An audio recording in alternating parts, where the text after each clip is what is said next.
반갑습니다. 나동원 목사입니다. 이번 30강에서는 계시록 7장에 나타나고 있는 14만 4천에 대해서 다룹니다. 14만 4천이 마치 이단의 전유물처럼 이렇게 되어 있지만은 성경 전반에 걸쳐서 교회의 상징으로서 굉장히 중요한 의미를 지닙니다. 이번 30강을 통해서 선명히 정리가 되었으면 합니다.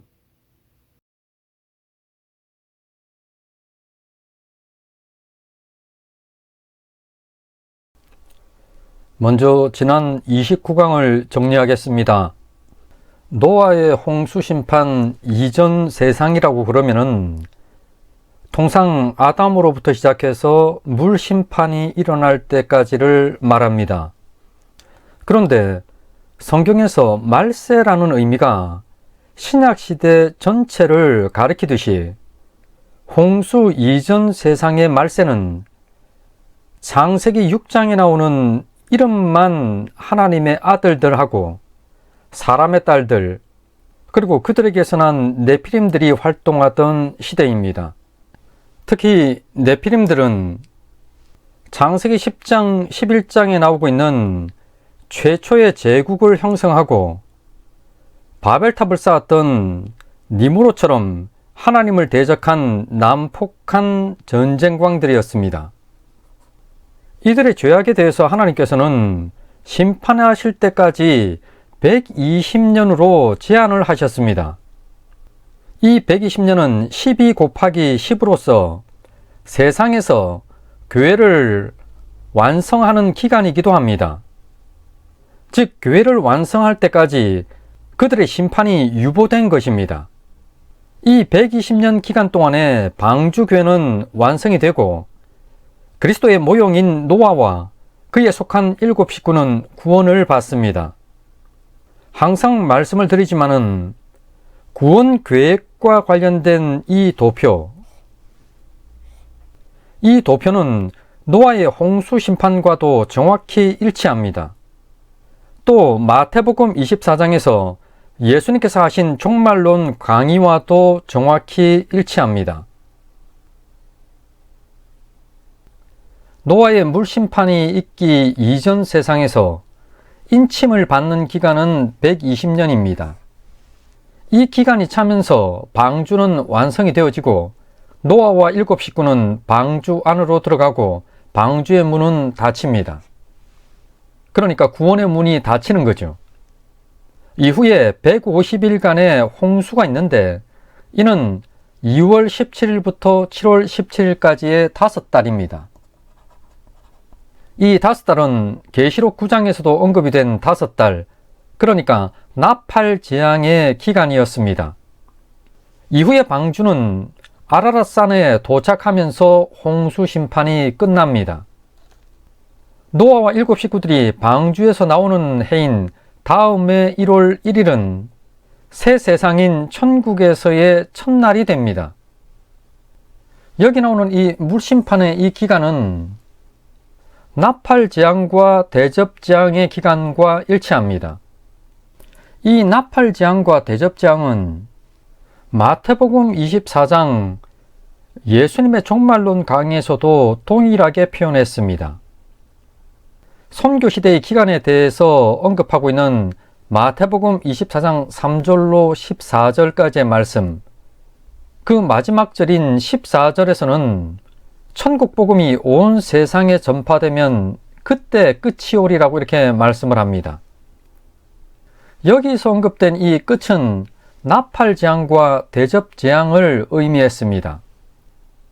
왜냐 그러면은 15절 이하를 보면은 다니엘서에 언급되고 있는 적그리스도의 등장과 함께 이 끝이 시작되었는데 이는 큰 환란 기간이었습니다. 그리고 이어서 환란 후 즉시 인자의 징조가 보이는 그리스도의 재림이 있습니다. 이처럼 마태복음 24장도 노아의 물심판과 동일합니다. 그리고 요한계시록을 봐도 12인 교회가 완성되는 선교시대, 그 이후에 적그리스도의 출현으로부터 시작해서 그리스도의 재림이 있기까지를 7 나팔과 7 대접 재앙으로 설명하고 있는데, 그 내용을 보면은 전부 다가 불의 재앙, 불의 심판으로 이렇게 표현하고 있습니다. 노아의 물 심판하고 예수님의 종말론 강의하고 계시록에 나타나는 세상 불심판이 완전히 동일한 일치하는 구조를 띠고 있습니다. 그리고 이러한 구조는 12라고 하는 교회의 완성이 끝나야지만이 큰 환란이 있고 그리스도의 재림으로써 모든 것이 끝난다는 공통점을 가집니다. 당연한 것이지만은 노아의 물심판과 그 이전 세상의 모습은 요한계시록을 이해하는 데도 매우 중요합니다.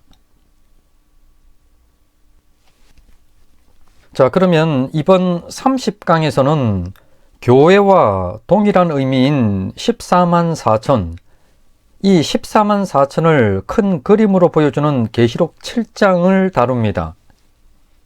요한계시록은 7의 이야기를 다루고 있고 이는 그리스도의 초림부터 재림까지의 기간입니다.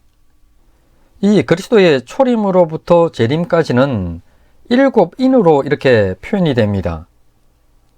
그리고 마지막 7번째 인에서는 예수님의 재림을 중심으로 해서 그 직전과 직후의 상황을 7 나팔과 7 대접 재앙으로 이렇게 자세히 설명하며 보여줍니다. 성경의 계시록 6장하고 8장 1~5절은 7인에 대해서 설명합니다. 그리고 이어서 7 나팔로 설명이 이어집니다. 그리고 7번째 인이 설명되고 있는 8장 1~5절은 나팔과 대접을 포함하는 이런 구조를 띠고 있습니다.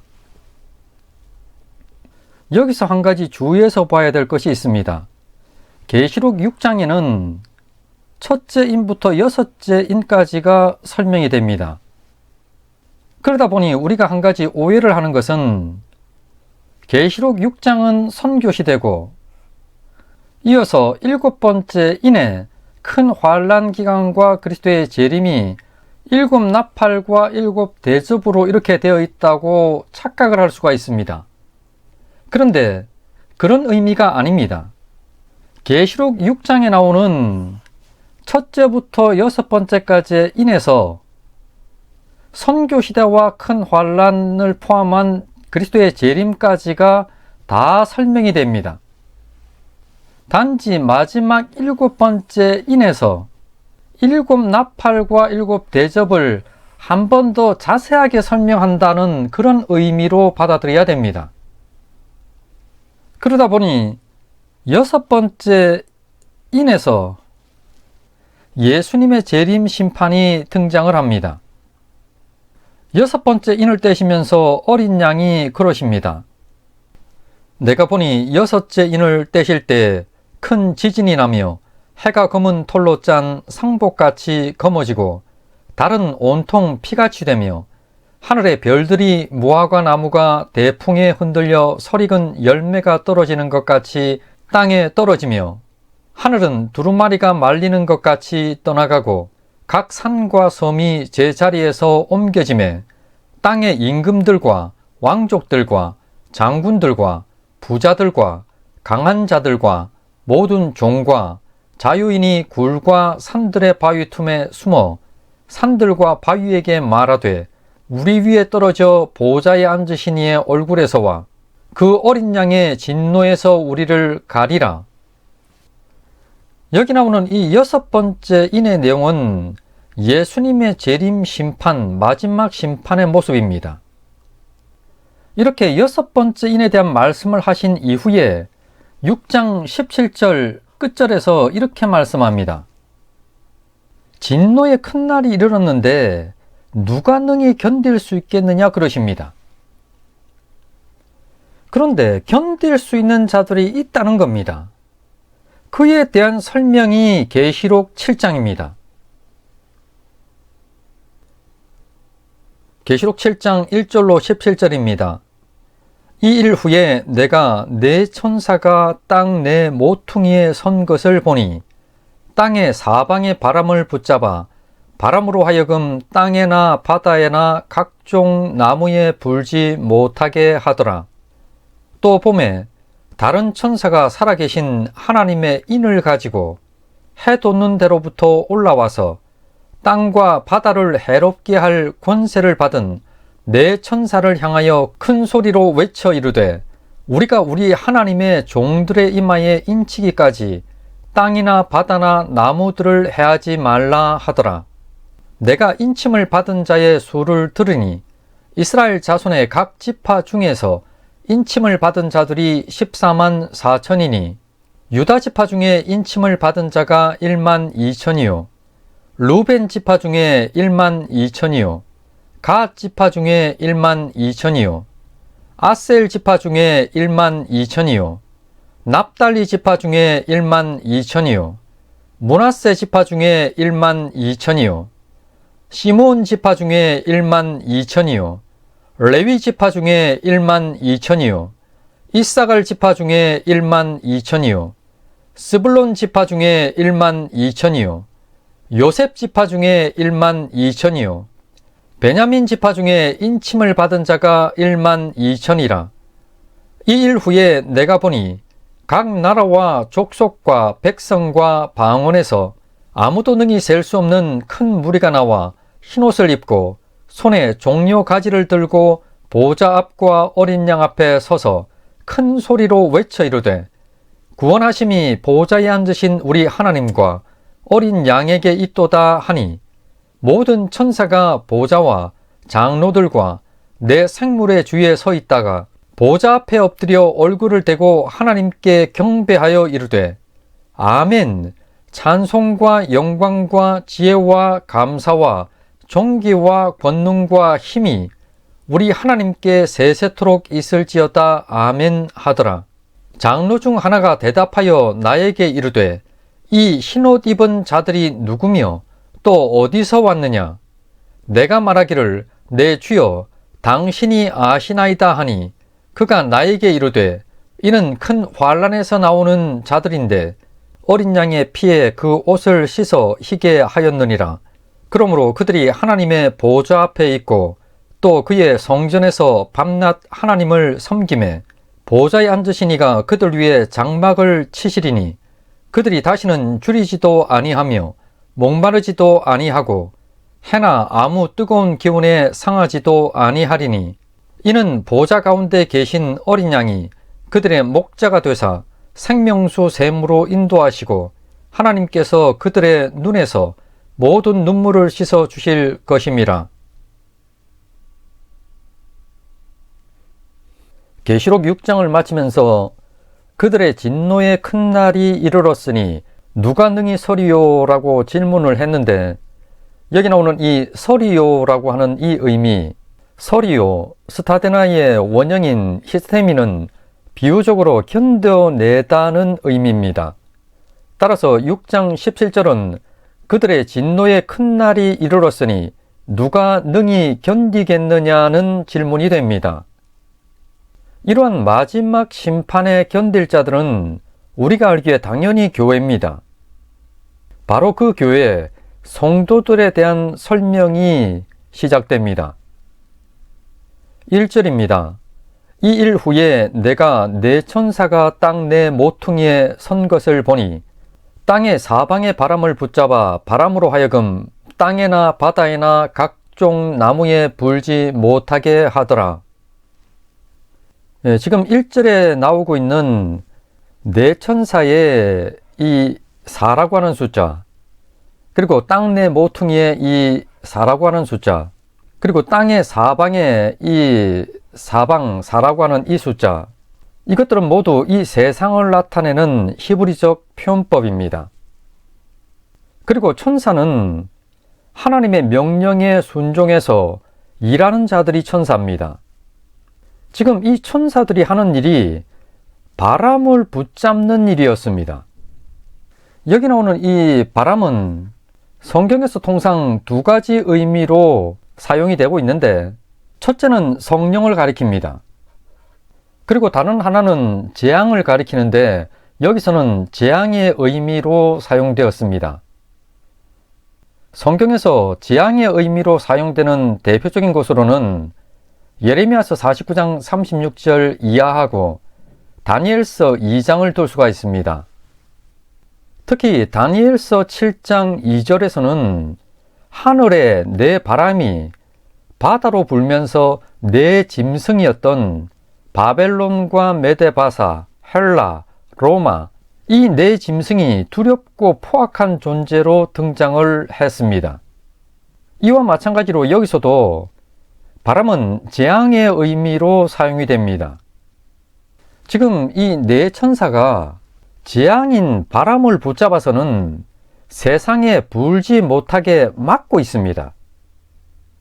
재앙인 바람이 불지 않는 것은 이 세상으로 볼 때는 좋은 일이 있는 거죠. 그러면 좋은 일은 무엇이고 좋은 일이 끝나는 때는 언제일까요? 1절 하반부를 보면은 땅에나 바다에나 각종 나무에 불지 못하게 하더라 이렇게 말씀하는데, 앞서 나팔 재앙을 다루면서 땅이나 바다나 각종 나무에 재앙이 임했었습니다. 그래서 이 큰 환란 기간, 나팔 재앙 기간에 재앙이 임한 거죠. 그런데 지금 이 1절에서는 재앙을 막고 있습니다. 왜 막냐고 그러니까 그 이유가 2, 3절에 나옵니다. 바로 하나님의 종들의 이마에 인치기까지입니다. 그때까지는 땅이나 바다나 나무를 해하지 말라는 겁니다. 성도들이 인침을 받는 기간은 당연히 복음이 땅끝까지 전파되고 거듭난 자들이 생겨나는 바로 이 선교 시대입니다.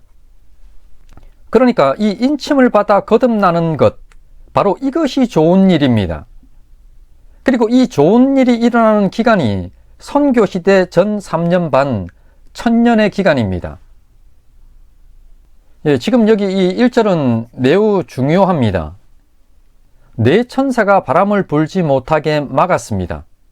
천사들이 서 있어 온 기간 동안입니다. 그것은 땅끝까지 복음을 전파해서 하나님의 택함 받은 종들에게 인쳐서 거듭나게 하기까지 바람을 막은 겁니다. 2, 3절입니다. 또 봄에 다른 천사가 살아계신 하나님의 인을 가지고 해 돋는 데로부터 올라와서 땅과 바다를 해롭게 할 권세를 받은 네 천사를 향하여 큰 소리로 외쳐 이르되, 우리가 우리 하나님의 종들의 이마에 인치기까지 땅이나 바다나 나무들을 해하지 말라 하더라. 바로 땅끝까지 복음이 전파되는 선교 시대입니다. 이해가 되실 겁니다. 이어서 4절입니다.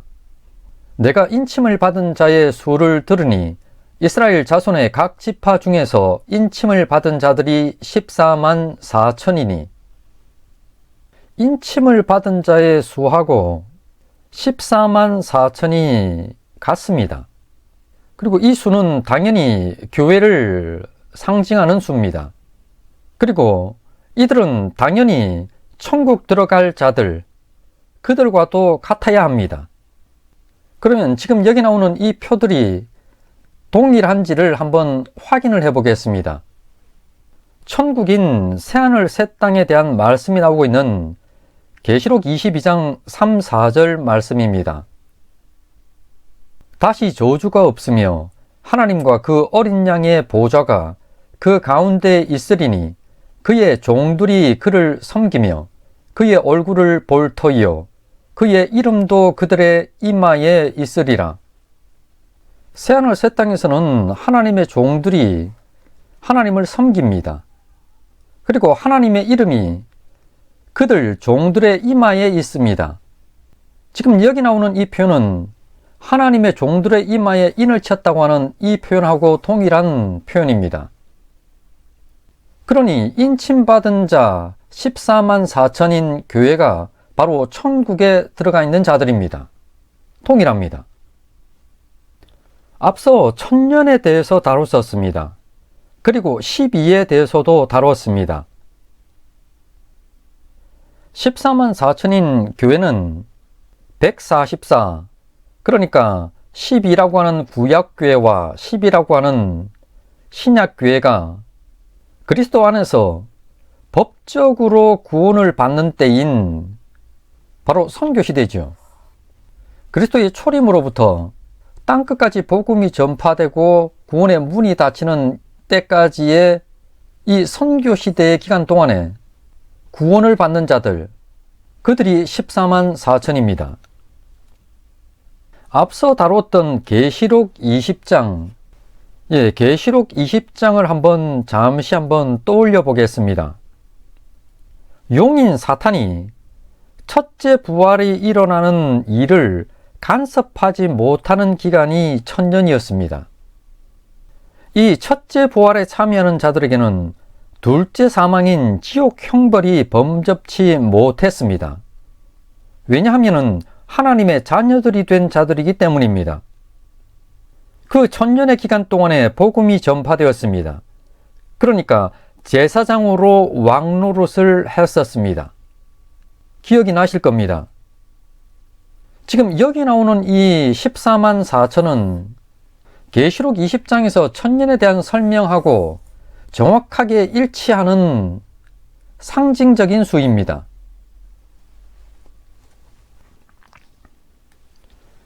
다음으로 5, 8절입니다. 유다 지파 중에 인침을 받은 자가 1만 2천이요 루벤 지파 중에 1만 2천이요 갓 지파 중에 1만 2천이요 아셀 지파 중에 1만 2천이요 납달리 지파 중에 1만 2천이요 므낫세 지파 중에 1만 2천이요 시몬 지파 중에 1만 2천이요 레위 지파 중에 1만 2천이요 이사갈 지파 중에 1만 2천이요 스불론 지파 중에 1만 2천이요 요셉 지파 중에 1만 2천이요 베냐민 지파 중에 인침을 받은 자가 1만 2천이라. 지금 여기 나오는 이 5, 8절과 관련해서 먼저 이해를 해야 할 것이 있습니다. 지금 여기 나오는 5, 8절에 이스라엘 12지파는 구원받은 교회의 상징인가 하는 겁니다. 자, 이와 관련해서 의문 첫째를 보면은 앞서 4절에서 인침을 받은 14만 4천은 5, 8절의 12지파 중에서 뽑힌 자들입니다. 인침받은 자들인 교회를 이렇게 이스라엘 지파 중에서 뽑았다고 하는 이 표현, 자, 이렇게 표현한 이유가 있을까요? 그리고 의문 두 번째는 구절을 보게 되면은 요한이 지금 이방인 중에서 능히 셀 수 없는 무리가 흰옷을 입고 있는 모습을 봅니다. 이 구절을 고려해 볼 때 앞선 5, 8절은 구원받은 이스라엘 민족을 나타내는 것이고 9절 이하는 구원받은 이방인을 표현한 것이 아닌가 하는 겁니다. 자, 이 두 가지 의문에 대해서 먼저 살펴보겠습니다. 지금 왜 이런 질문이 나오냐 하면은 이상한 부분들이 보이기 때문입니다. 먼저 첫째로는 4절에서 인침을 받아 구원받은 자가 14만 4천이었습니다. 그런데 뒤에 5, 8절에서 12지파의 각 지파에서 12,000명씩이 뽑힌 자들이고 그들을 합한 수가 14만 4천입니다. 이스라엘 12지파가 당연히 구원받은 교회가 되어야 되는데 그 중에서 일부 뽑힌 자들이 14만 4천인 교회라고 지금 언급을 하는 겁니다. 그렇다면 왜 각 지파 중에서 12,000명씩을 인침을 받았다고 표현을 했을까요? 자, 이렇게 표현한 이유를 알기 위해서는 민수기 1장의 상황을 알 필요가 있습니다. 하나님께서는 모세에게 각 지파의 대표들로 하여금 20세에서 50세까지 장정들을 계수하게 하셨습니다. 바로 전쟁에 참가할 이스라엘의 군사들입니다. 그런데 각 지파에서 군사들로 뽑힌 이들은 전쟁의 상황에서는 이스라엘의 대표자들입니다. 그러니까 군대로 뽑힌 자들은 이스라엘 민족 전체를 나타내는 의미와 동일한 의미를 지닙니다. 바로 이스라엘의 대표성을 나타내는 표현인 거죠. 따라서 이스라엘 12지파 중에서 뽑힌 자들이지만은 이들 14만 4천 또한 이스라엘을 상징하는 표현이 되는 겁니다. 특히 14만 4천이라고 이렇게 표현했을 때는 이 의미는 천년의 기간 동안에 구원받은 자들을 상징하기도 하고 또 동시에 전투하는 군사들을 상징합니다. 14만 4천이라는 의미 속에 왜 이 두 가지 의미를 동시에 가지고 있냐고 그러면은 이유가 있습니다. 선교시대 기간 동안에 교회는 구원받은 성도들이면서 동시에 전도하는 자들이기 때문에 그렇습니다. 구원받은 자가 바로 그가 전도해서 땅끝까지 복음이 퍼져나갑니다. 그 과정은 사탄과의 치열한 영적 전쟁의 상황입니다. 그래서 이 14만 4천이라고 하는 의미 속에는 두 가지 의미를 동시에 만족을 합니다.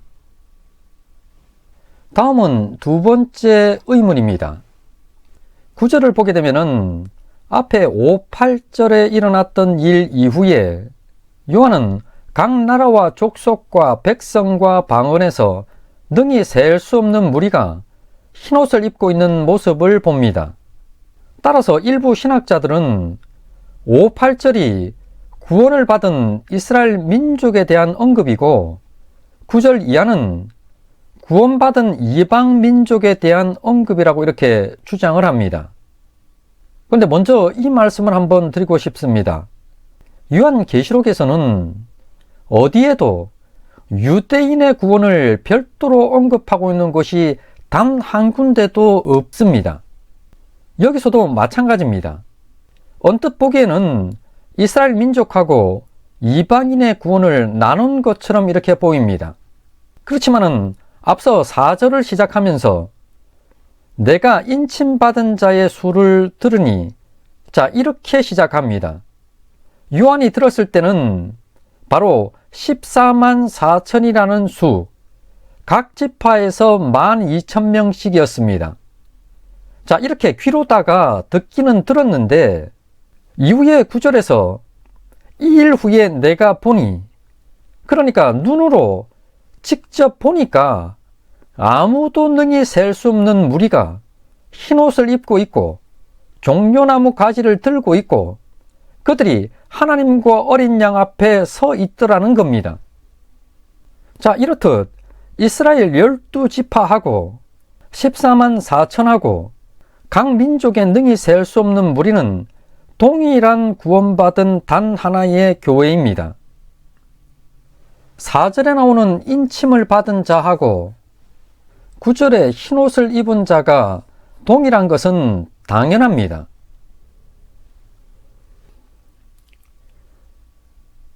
그리고 이어서 확인해 볼 것이 있습니다. 5, 8절에 나오고 있는 12지파의 이름입니다.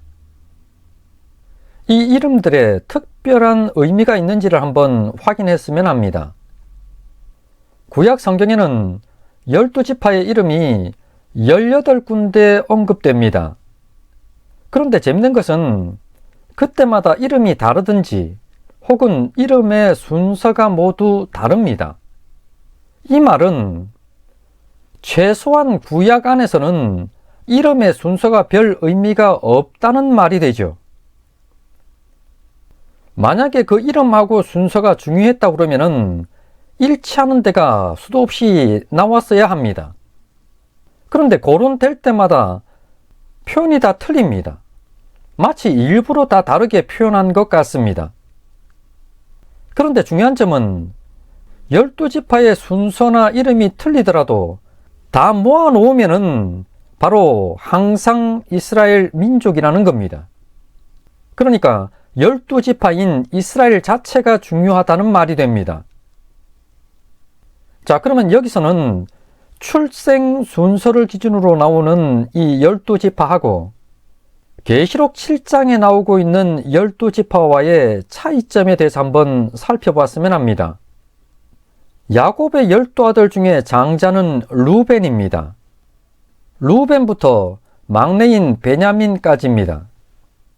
그런데 계시록 7장에서는 유다가 먼저 언급이 되고 있습니다. 그 이유는 다윗이 유다의 계보이고 또 예수님께서 다윗의 자손으로 오신 것을 강조하기 위함으로 이렇게 봅니다. 그리고 통상 요셉 지파라고 하면은 그의 두 아들인 에브라임하고 므낫세로 이렇게 불립니다. 그런데 야곱은 자신의 손자가 되는 이 에브라임하고 므낫세를 창세기 48장에서 아들로 삼는 내용이 나옵니다. 따라서 야곱의 아들이 14명이 되어버립니다. 그렇다고 해서 14명을 전부 다 거명을 하게 되면은 이는 교회를 상징하는 중요한 숫자인 10이라고 하는 숫자의 중요성에 위배가 됩니다. 그래서 구약에서는 상황에 따라서 12명으로 뽑아서 언급됩니다. 요셉하고 레위가 빠지기도 하고 시므온과 이사갈이 빠지기도 합니다. 또 갓과 아셀이 생략되기도 합니다. 그러나 항상 이스라엘을 상징하는 12명을 맞춥니다. 지금 이곳 계시록 7장에서는 단하고 에브라임이 빠져 있습니다. 그런데 유다를 먼저 거명한 이유처럼 단과 에브라임을 뺀 것도 단순해 보이지는 않습니다. 물론 여러 가지 주장들이 있지만은 단과 에브라임이 빠진 이유는 통상 이들의 우상 숭배로 봅니다. 그러니까 이들이 비록 육적인 이스라엘일지는 몰라도 믿음의 계보에는 들지 않는다는 겁니다. 지금까지 이러한 이유들을 종합해 보면은 계시록 7장의 12지파는 영적 이스라엘이면서 비가시적 교회를 보여주려는 것임을 알 수 있습니다.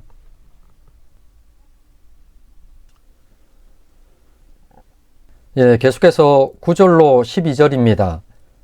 이 일 후에 내가 보니 각 나라와 족속과 백성과 방언에서 아무도 능히 셀 수 없는 큰 무리가 나와 흰옷을 입고 손에 종려 가지를 들고 보좌 앞과 어린 양 앞에 서서 큰 소리로 외쳐 이르되 구원하심이 보좌에 앉으신 우리 하나님과 어린 양에게 있도다 하니 모든 천사가 보좌와 장로들과 내 생물의 주위에 서 있다가 보좌 앞에 엎드려 얼굴을 대고 하나님께 경배하여 이르되 아멘.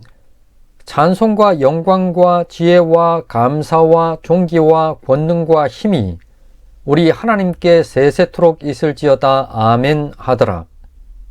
앞서 14만 4천인 교회, 이 숫자를 듣고 나서 이제 눈으로 교회를 직접 보게 됩니다. 요한계시록은 영화나 연극처럼 많은 장면들로 이루어져 있습니다. 그러다 보니까 장면이 바뀌는 표현으로 이 일 후에 내가 보니 또는 내가 보매 또는 내가 들으니 이런 것들을 사용합니다. 그렇지만은 장면 전환의 의미가 아니라 실제로 보고 듣는 표현이 있을 때가 있습니다.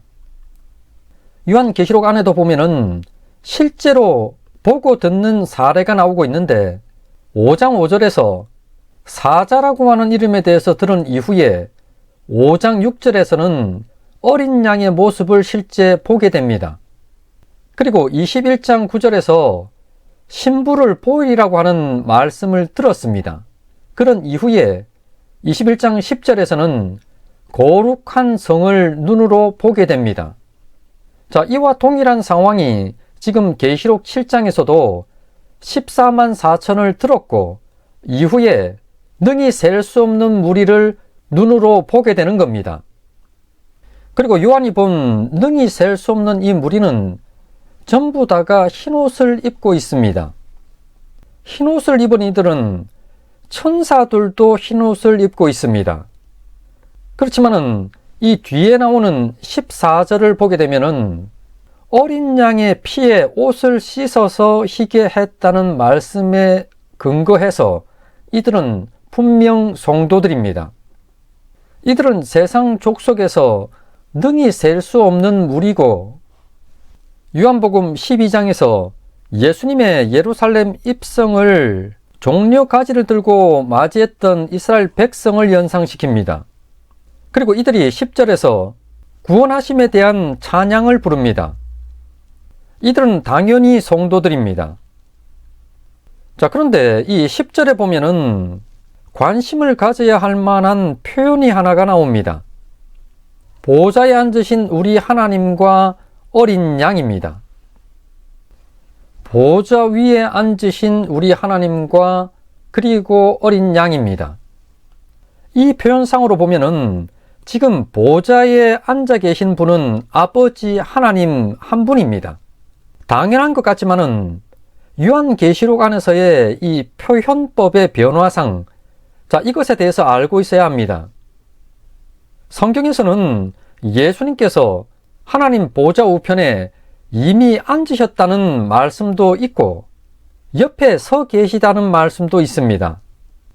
분명 예수님께서는 초림 때 십자가 죽으심과 부활로 승리하신 이후에 승천하셔서 하나님 보좌 우편에 앉으셨습니다. 그렇지만 요한계시록에서는 구원의 완성 시점인 그리스도의 재림에, 자, 이곳에 중요한 포인트가 맞춰져 있습니다. 따라서 요한계시록에서는 구원이 완성되는 재림의 날까지 어린 양으로서의 예수님의 모습은 하나님 보좌 옆에 서 있는 모습, 그 모습으로 표현됩니다. 하나님 보좌 우편에 서 있는 이 모습은 어린 양이 실제 구원 사역을 이루어 가시는 그 모습을 반영한 겁니다. 이후에 어린 양이 보좌에 앉는 시점은 흰 보좌 심판의 때입니다. 계시록 20장 11절 말씀에 또 내가 크고 흰 보좌와 그 위에 앉으신 이를 보니 땅과 하늘이 그 앞에서 피하여 간 데 없더라.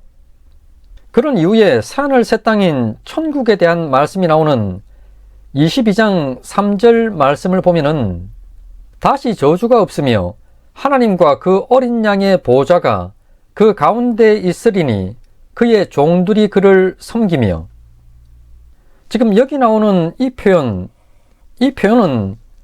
단수형이 사용되었습니다. 그래서 단 하나의 보좌, 단 하나의 2인용 보좌에 성부와 성자 하나님이 함께 앉아있는 모습으로 표현됩니다. 나중에 이제 22장을 다루면서 좀 더 자세하게 언급을 하겠지만은 삼위일체이신 하나님, 삼위일체이신 하나님의 단일체성을 들여다볼 수 있는 부분이기도 합니다. 자, 이렇게 요한계시록상에서는 하나님 보좌 우편에 어린 양으로서 예수님은 서 계십니다. 그런 이후에 재림과 함께 흰 보좌 심판 때에서는 심판주로 보좌에 앉게 되십니다. 그런 이후 새하늘 새 땅인 천국에서는 한 보좌에 성부와 성자가 같이 앉아 계십니다. 자, 이러한 표현법을 이해를 하고 있어야 됩니다. 자, 그런데 단 한 가지 주의할 것이 있는데 계시록 3장 21절입니다. 거기 보면은, 자, 이렇게 말씀합니다. 이기는 그에게는 내가 내 보좌에 함께 앉게 하여 주기를 내가 이기고 아버지 보좌에 함께 앉은 것과 같이 하리라. 지금 여기서는 예수님께서 이미 보좌에 앉아 계신 것으로 지금 표현되었습니다. 왜 여기서는 이미 보좌에 앉아 계신 것으로 표현했냐고 그러면은 계시록 2, 3장의 특수성 때문입니다. 계시록 2, 3장은 현재 시점의 교회들에 대한 권면의 서신입니다. 그러니까 7교회에 보내는 서신인데 지상의 교회로 보자면은 예수님께서는 이미 부활 승천하셨고 하늘 보좌에 앉아 있는 것이기 때문에 그렇습니다. 그래서 이미 하늘 보좌에 앉은 것으로 이렇게 표현을 했습니다. 다시 한번 말씀을 드리자 그러면은 요한계시록에서 보여주시고자 하는 스토리, 이것은 한마디로 하면은 7인입니다. 7인을 어린 양이신 예수님께서 다 떼고 나면은 재림의 날까지가 끝이 나고 천국 입성이 임하는 겁니다. 지금 여기 도표에 나오고 있는 그리스도의 초림으로부터 천국 입성까지의 모습, 이것을 계시록 4장으로부터 22장 5절까지 거기서 설명하는 겁니다. 그 중심은 그리스도의 재림입니다. 그런데 계시록 2, 3장은 그 성격이 좀 틀립니다. 바로 7교회인 현재의 교회들에게 하시는 권면입니다. 그래서 현재의 교회들에게는 예수님께서 이미 십자가로 승리하시고 또 이미 하늘 보좌에 앉으신 것으로 표현한 겁니다. 그리고 당연히 성자 예수님은 하나님으로서 보좌에 앉아서 경배를 받으십니다. 요한계시록상에서의 표현법이 그렇다는 겁니다. 지금 여기 90절에서는 교회가 하나님께 경배하는 모습입니다.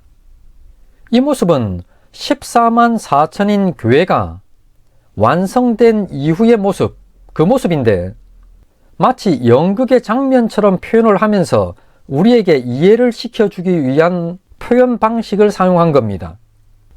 그리고 11, 12절은 성도들의 경배에 대해서 천사들이 화답하는 장면입니다.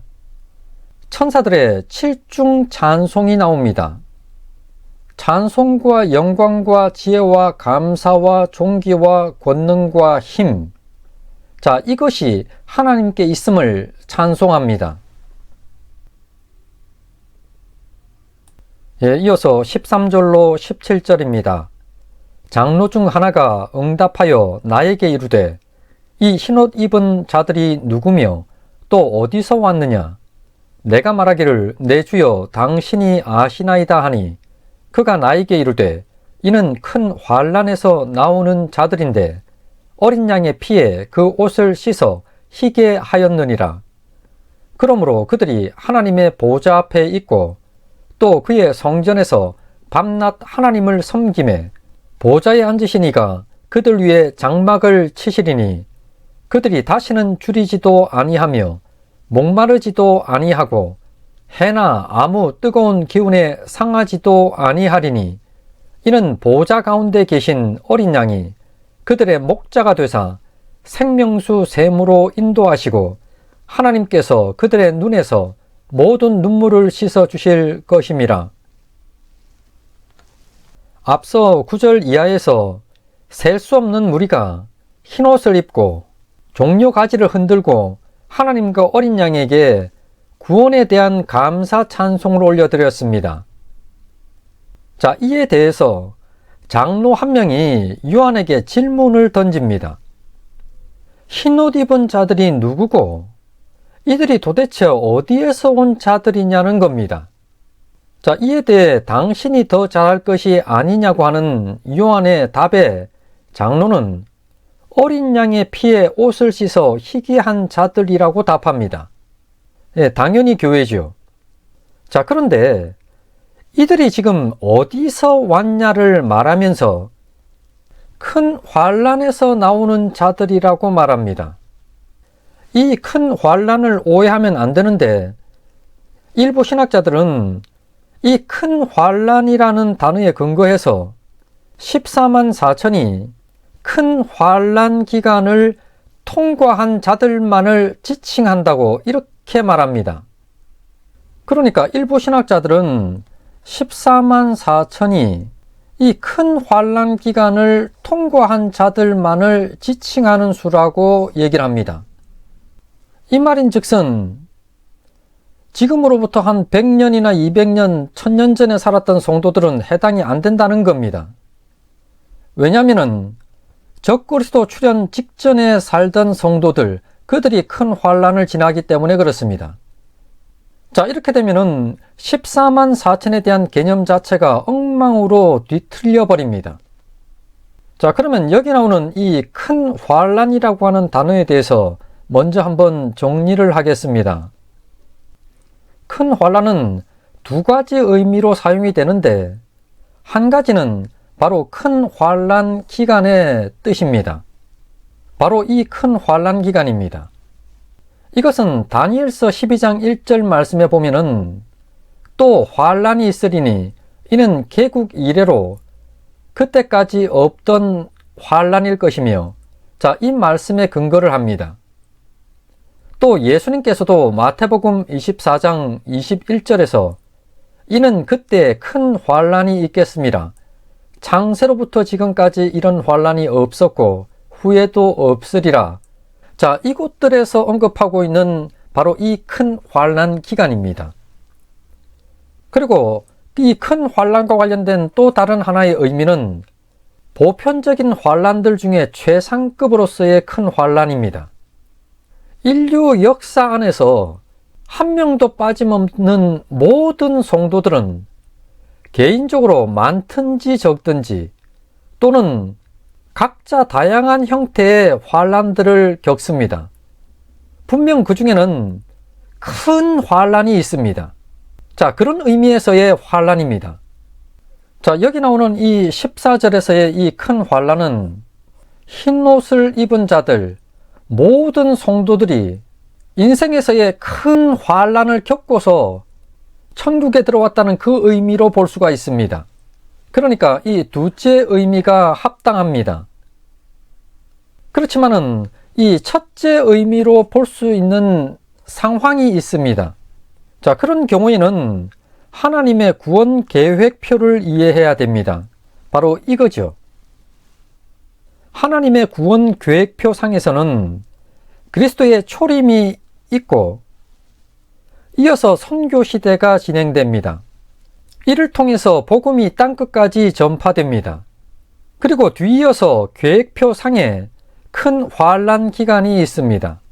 그런 뒤에 그리스도의 재림과 심판의 순서가 계획되어 있습니다. 따라서 교회는 이러한 구원 계획표 상의 모든 과정을 거쳐서 최종적으로는 교회가 큰 환란 기간을 지나서 그리스도의 재림의 구원을 받게 됩니다. 자, 이러한 의도를 반영해서 큰 환란에서 나오는 자들이 구원을 받았다고, 자, 이렇게 표현한 것으로도 볼 수가 있습니다. 자, 이렇게 그리스도의 피의 씻음을 받아 희게 된 자들, 이들이 들어가는 곳은 새하늘 새 땅 천국입니다.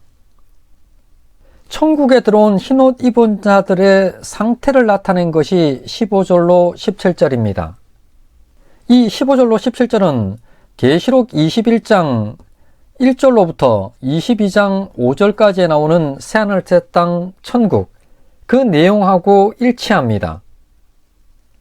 15절에서 그러므로 그들이 하나님의 보좌 앞에 있고 또 그의 성전에서 밤낮 하나님을 섬기매, 자, 이 말씀하고 22장 3절 말씀에 하나님과 그 어린 양의 보좌가 그 가운데에 있으리니 그의 종들이 그를 섬기며, 이 말씀과 일치합니다.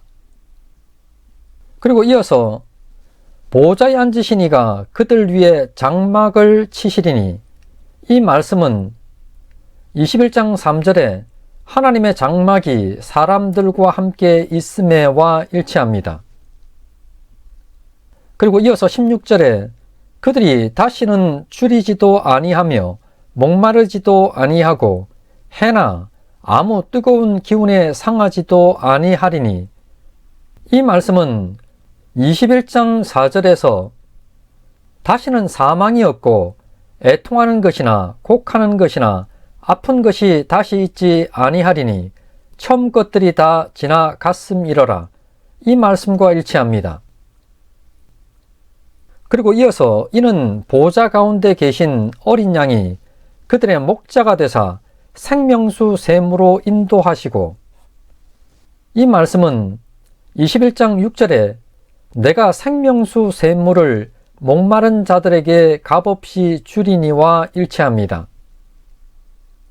그리고 이어서 하나님께서 그들의 눈에서 모든 눈물을 씻어 주실 것임이라. 이 말씀은 21장 4절에 모든 눈물을 그 눈에서 닦아 주시리니와 일치합니다. 이들이 14만 4천입니다. 이들은 선교시대의 기간, 그러니까 천년의 기간 동안에 구원을 받은 144인 자들입니다. 동시에 선교시대의 기간 동안에 복음을 전파했던 군사들입니다. 이렇게 계시록 7장은 14만 4천의 의미를 알기 쉽게 풀어준 삽입장입니다. 요한계시록에 나오는 7개의 삽입장 중에 첫 번째 삽입장입니다. 계시록 7장과 14만 4천을 다뤘습니다. 요한계시록에 나오고 있는 7개의 삽입 중에서 첫 번째 삽입장인 계시록 7장에서는 교회를 상징하는 중요한 의미인 14만 4천이 언급되었습니다. 144인 신구약 교회는 천이라고 하는 기간 동안에 완성이 됩니다. 이들은 구원받은 교회입니다. 동시에 영적 전쟁의 상황 속에서도 복음을 전파하는 전도자였습니다. 그리고 이들은 인침을 받은 자들이고 새하늘 새 땅인 천국에 들어간 모든 성도들을 의미했습니다. 이들이 14만 4천입니다.